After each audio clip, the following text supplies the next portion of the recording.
मला 6,000 रुपये महिना पाहिजे का नाही पाहिजे?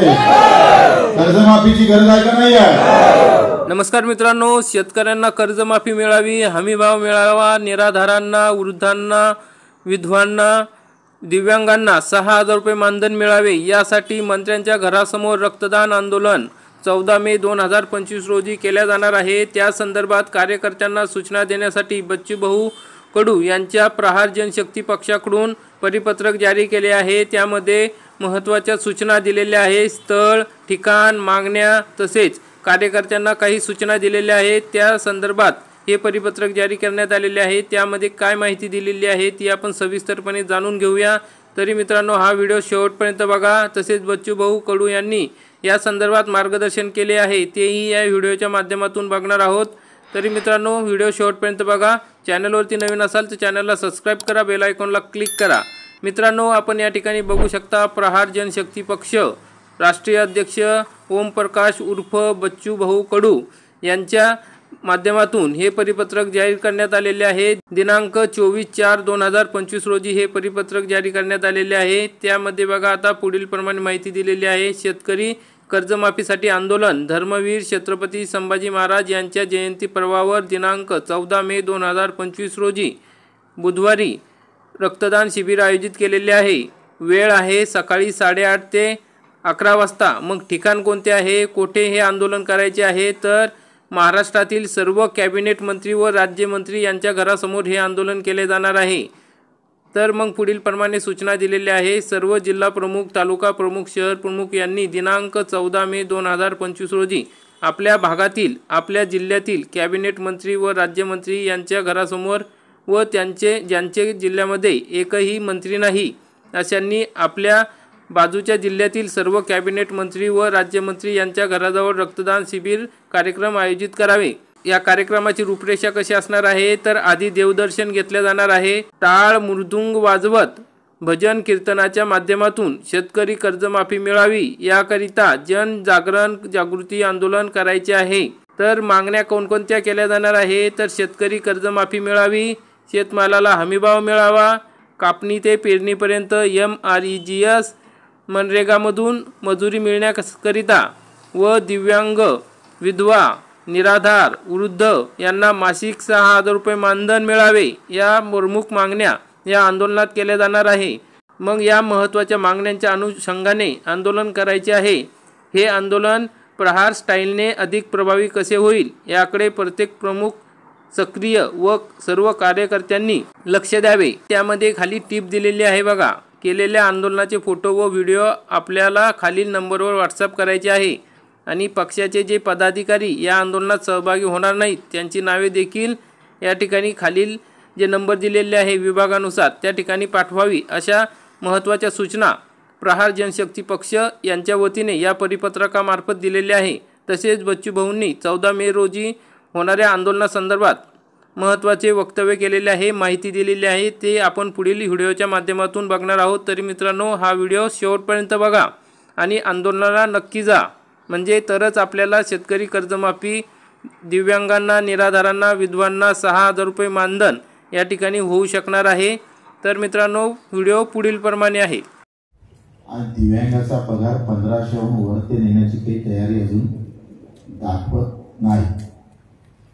फडणवीस साहेब म्हणत होते कोरा कोरा कोरा, आम्ही ते म्हणतो कोला बोला बोला।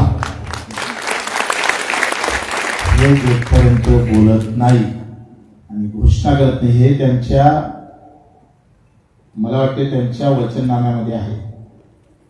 आणि वचननाम्यामध्ये त्यांनी सांगितलं का 7/12 कोरा करणार, एवढंच सांगितलं नाही। तुम्हाला प्रचार करायचा, लक्षात घ्या, हे राजकीय भाषण नाही आहे। सडो की फोडो करायचं आहे सरकारला। अकेले भी होंगे ना तो बिल्कुल सीना तान के खड़ा होना है। दगडी गोटा नका मारू, कम से कम माती तरी फेकून मारा चालेल। निघून गेल्यानंतर 14 तारखेला आपण रक्तदान, रक्ताचं यज्ञ आपण करतो आहे।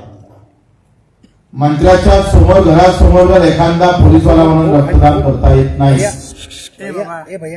रक्तदान करायला मंत्र्याच्या परवानगीची गरज नाही. 14 तारखेला धर्मवीर संभाजी महाराजांची जयंती आहे आणि तुमच्या विभागामध्ये 4 मंत्री आहेत. 4ही मंत्र्याच्या घरासमोर उद्या परवा मीटिंग घेऊन आपण अतिशय व्यवस्थित आंदोलन घेऊन जातो.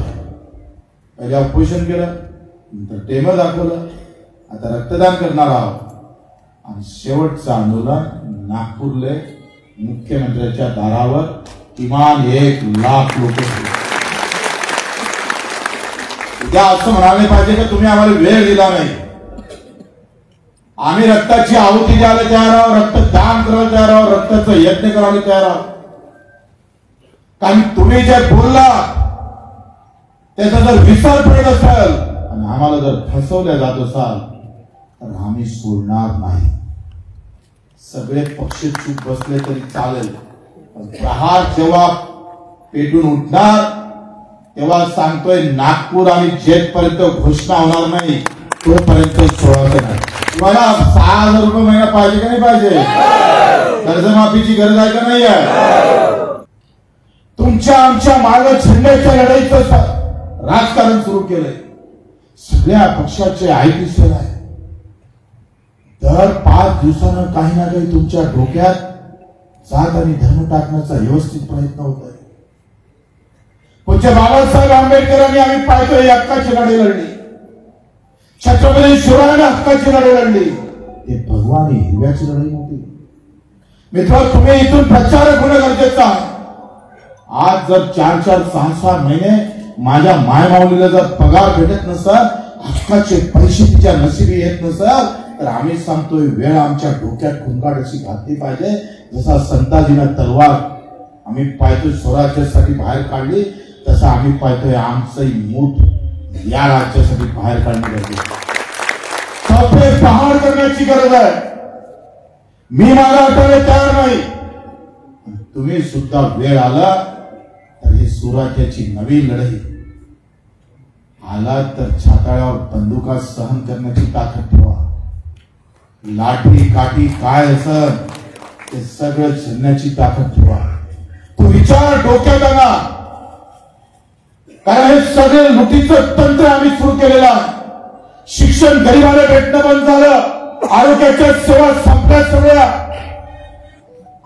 अरे पहिलेचे भावी पैदे मोगल बरे होते अशी मनाची वेळ आली. यवतमाळच्या मायमाऊलीच्या 15 वर्षाची मुलगी घरात पाणी नाही म्हणून नदीला जातो आणि नदीत डुबून मरते ही अवस्था आहे. परभणीला गेलो, सचिन जाधव नावाचा परिवार आम्ही पाहिजे, नवरा बायको होते, त्याचा परिवार होता. मी आत्महत्याचं समर्थन नाही करत. मी त्या दिवशी सांगितलं, वेळ जर आत्महत्याची सरकारनं आणली असेल तर सरकारवर आत्महत्येची वेळ आणली पाहिजे, या भूमिकेत आम्ही उभं राहिलं पाहिजे.